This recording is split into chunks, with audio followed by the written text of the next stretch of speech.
आप सभी को नमस्कार। मैं क्लेरिफाई से प्रीति रजक और आज हम बात करने वाले हैं जीएसटी के बारे में, यानी कि गुड्स एंड सर्विस टैक्स के बारे में। क्योंकि जब से ये इंडिया में लागू हुआ है और 2017 के बाद से जब से इसे लागू किया गया है, जब से इंडिया की जीडीपी में कितनी ग्रोथ आई और इंडिया ने कितना ग्रोथ किया और डेवलपमेंट के मामले में इंडिया कितने आगे बढ़ा है, इसके बारे में भी आज हम बात करेंगे। और इससे आम जनता को भी कितना लाभ हुआ है, साथ ही इसके बेनिफिट और डिसबेनिफिट के बारे में बात करेंगे और इससे इंडियन इकोनॉमी में कितना फ़र्क पड़ा और इसके क्या इम्पैक्ट इंडियन इकोनॉमी में पड़ा, इसके बारे में भी आज हम जानने की कोशिश करेंगे। जब से इंडिया में जीएसटी लाया गया है, यानी कि गुड्स सर्विस एंड टैक्स को गवर्नमेंट द्वारा लागू किया गया, तब से इंडियन इकोनॉमिक में बहुत तेज़ी से ग्रोथ हुई है। साथ ही इसने इंडियन इकोनॉमी की जीडीपी में ग्रोथ करने में बहुत ही अहम भूमिका भी निभाई है, जिसके कारण $3.75 ट्रिलियन के साथ इंडिया की इकोनॉमिक पूरे विश्व की 5वीं सबसे बड़ी इकोनॉमिक बन गई है, जिसका सारा श्रेय जाता है जीएसटी को, जो कि गुड्स एंड सर्विस टैक्स होता है, जो कि वस्तुओं और सेवाओं पर लगाए जाने वाला एक प्रकार का अप्रत्यक्ष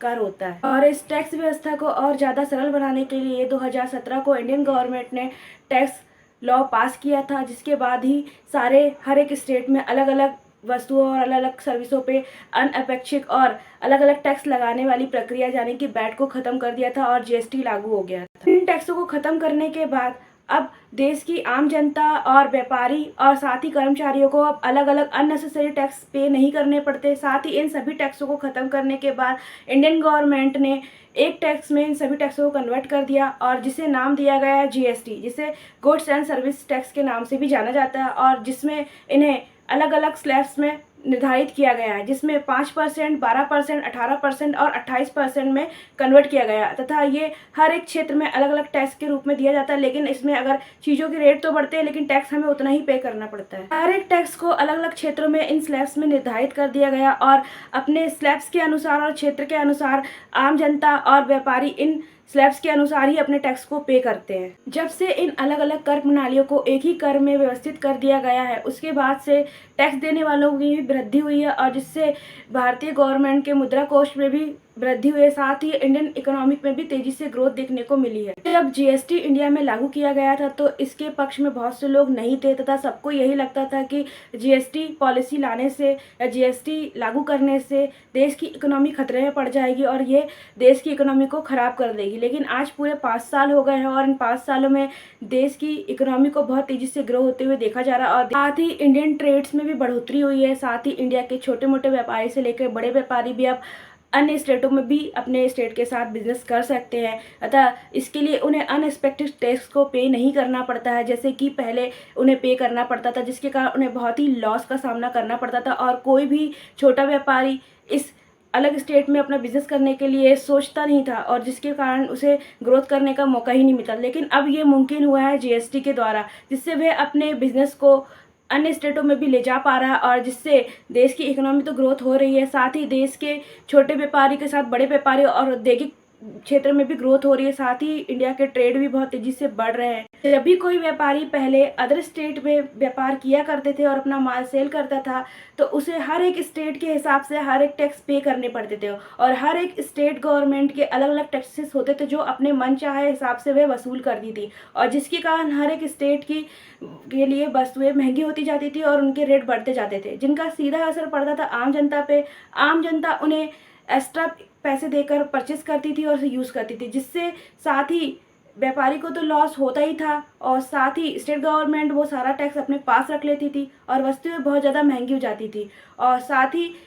इंडियन गवर्नमेंट के पास भी वो टैक्स ठीक से पहुंचते नहीं थे और जिसके कारण गवर्नमेंट को भी बहुत लॉस होता था और साथ ही इंडियन इकोनॉमी भी इफेक्टेड होने लगी थी। साथ ही इन टैक्स चोरियों का कोई लिखित विवरण नहीं होता था और देश में बहुत ज़्यादा करप्शन और टैक्स चोरी की बहुत ज़्यादा बढ़ रही थी और साथ ही स्टेट गवर्नमेंट का मनचाहा टैक्स वसूल करने से और गवर्नमेंट के पास भी टैक्स बहुत ही कम पहुंचता, जिससे इनके भारत के राजस्व में कमी आ गई और साथ ही बहुत सारे ब्लैक मनीज के और फ्रॉड्स के केसेस भी बढ़ने लगे थे। फिर इन सब टैक्स और चोरियों से बचने के लिए 2017 में इंडियन गवर्नमेंट ने जीएसटी लागू किया और उसके बाद मुद्रा कोष को पारदर्शित कर दिया गया और जिसके बाद मुद्रा कोष में बढ़ोतरी आई और सारे ट्रांजैक्शन को भी ऑनलाइन कर दिया गया और जिससे इनमें टैक्स चोरी होने की संभावना कम हो गई और टैक्स पे करने में भी बढ़ोतरी और मुद्रा कोष में भी वृद्धि हुई। साथ ही ऑनलाइन ट्रांजैक्शन भी बढ़ने लगे। उसके बाद यूपीआई जैसी सुविधाएं आम जनता को मिली और जिससे आम जनता को भी राहत होने लगी और हर एक ट्रांजैक्शन का विवरण अब देश के गवर्नमेंट के पास तो होता ही है, साथ ही आम जनता के पास भी अब हर एक ट्रांजैक्शन का विवरण रहता ही है। साथ ही अब व्यापारी भी अपने व्यापार को IGST के द्वारा अलग स्टेट में भी फैला सकते हैं और उन्हें वहाँ पे अलग अलग स्टेट में अलग अलग टैक्सेस पे नहीं करने पड़ते हैं। साथ ही इसके कारण वस्तुओं के रेट भी हर एक स्टेट में सेम ही होते हैं, जिससे कस्टमर को वस्तुओं के एक्स्ट्रा रेट देकर उन्हें एक्स्ट्रा टैक्सेस के साथ पे नहीं करना पड़ता है। हर एक जगह सेम रेट में ही आपको प्रोडक्ट्स मिल जाते हैं। साथ ही जब से GST आया है, हर एक छोटे बड़े व्यापारी को एक GST नंबर मिला हुआ है और जिस GST नंबर के द्वारा उसे हर साल रिटर्न भरनी पड़ती है और इन रिटर्न फाइल करते समय उसे अपने हर एक व्यापार और ट्रांजैक्शन की स्टेटमेंट गवर्नमेंट को देनी पड़ती है, जिससे वह अब टैक्स की चोरी नहीं कर सकता और मनचाहे रेट पर वस्तुओं को सेल भी नहीं कर सकता है। इंडियन गवर्नमेंट का इंडिया में GST लाने का मुख्य उद्देश्य टैक्स की हो रही तेजी से चोरी को रोकना और अप्रत्यक्ष टैक्स वसूली को रोकना, जिसे हम बेट के रूप में पे किया करते थे। साथ ही कर प्रणाली को लागू करना, साथ ही ऑनलाइन ट्रांजैक्शन रजिस्ट्रेशन को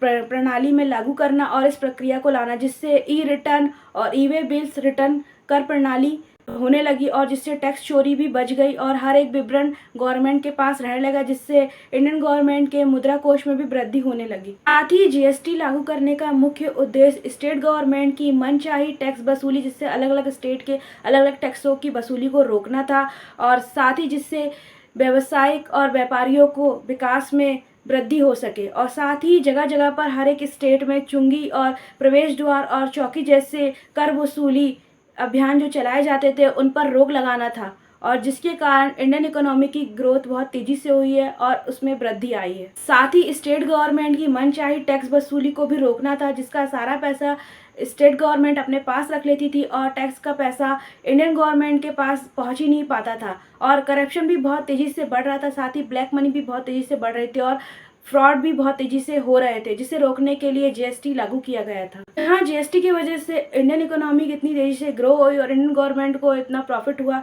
साथ ही GST लागू होने के बाद भी इसमें कई प्रॉब्लम और कई परेशानियां भी सामने आई, जैसे कि बड़े बड़े उद्योग और लॉजिस्टिक व्यापार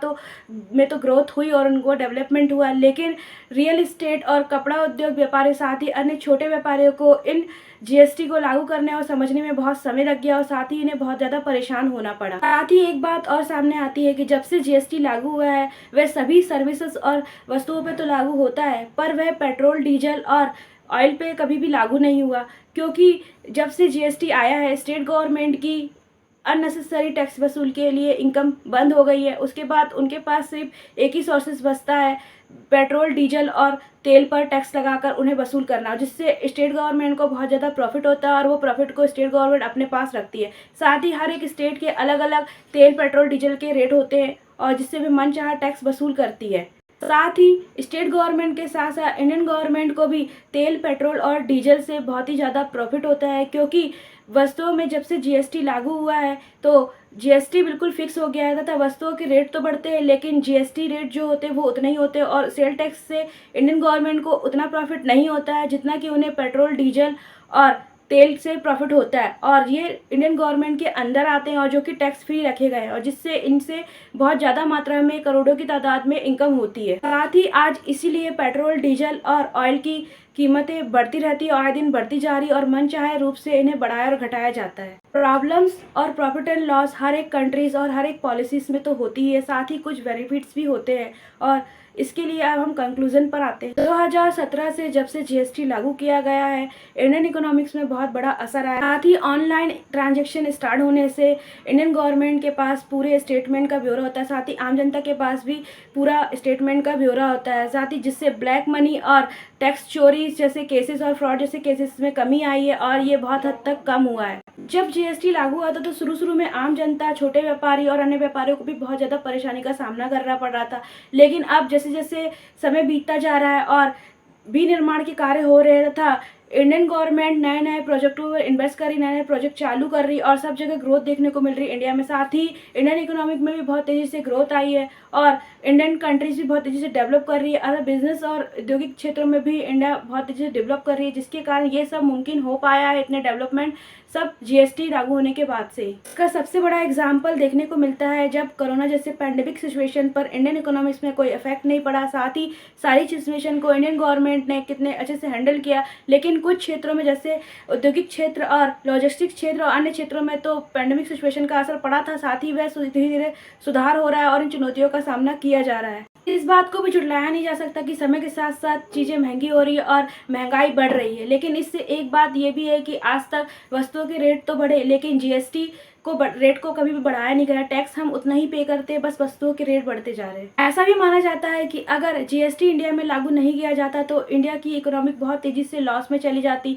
साथ ही जितना डेवलपमेंट इन 5 सालों में देखा गया उतना तो आज़ादी के बाद 70-80 सालों में भी नहीं देखा गया था, जिसके कारण इंडिया की इकोनॉमी कितनी तेजी से ग्रो हुई है। और साथ ही जो देश पहले इंडिया को गरीब देश समझते थे और गरीब देश की सूची में रखते थे और उनसे कोई संबंध रखना नहीं चाहता था, आज वही देश इंडिया के साथ बिजनेस करना चाहते हैं और उनसे अच्छे संबंध बना के रखना चाहते हैं। अतः इंडिया इकोनॉमी के मामले में 5वें स्थान पर आ गई है पूरे विश्व में। साथ ही $3.75 ट्रिलियन के साथ इंडिया की जीडीपी बहुत तेज़ी से ग्रोथ कर रही है और ऐसा माना जा रहा है कि आने वाले समय में इंडिया की इकोनॉमिक चौथे और तीसरे नंबर पे भी आ जाएगी। तथा ये सारा श्रेय जाता है जीएसटी को। तथा जीएसटी के कारण ही आज इंडिया इतनी तेज़ी से ग्रोथ कर रहा है, ग्रोथ कर पाया है। तथा अगर आपको हमारा ये वीडियो अच्छा लगा हो तो प्लीज़ हमारे चैनल को सब्सक्राइब कीजिए। जब तक के लिए जय हिंद, जय भारत।